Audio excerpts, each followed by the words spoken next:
સુરતમાં ગેસ બોટલની અછતના દ્રશ્યો હાલ તો સામે આવ્યા છે। એમાં પાંડેસરા વિસ્તારમાં ગેસના બોટલ માટે દુકાન બહાર સવારથી જ લાંબી કતારો જોવા મળી રહી છે।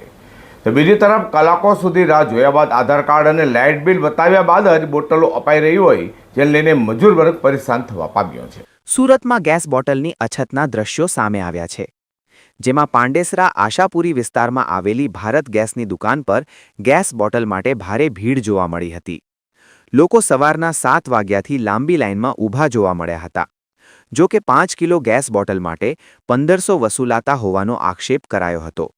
સાથે આધાર કાર્ડ અને લાઇટ બિલ બતાવ્યા બાદ જ ગેસ બોટલ અપાઈ રહી હોય, જેથી પરપ્રાંતીય મજૂરો અને રોજિંદા કામદારો સૌથી વધુ પરેશાન થયા છે અને પ્રશાસન દ્વારા યોગ્ય વ્યવસ્થા ન હોવાના આક્ષેપ પણ કરાયા હતા।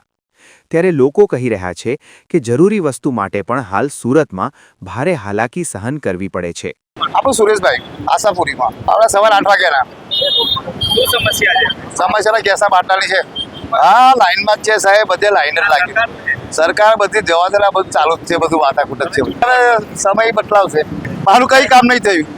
આ ગેસ 1500 કીધા સાહેબ, મુશ્કેલ એટલે ખાવા પીવાના બધા વાલા મુદ્દાના ફાફા પડી ગયા છે। ત્યારે એક તરફ ગેસ બોટલની અછત ન હોવાની વાત કરનાર તંત્ર હવે આ પરેશાન અને કલાકોથી લાંબી કતારોમાં ઊભા રહેતા લોકોની પરેશાનીનો ક્યારે નિવેડો લાવશે તે જોવું રહ્યું।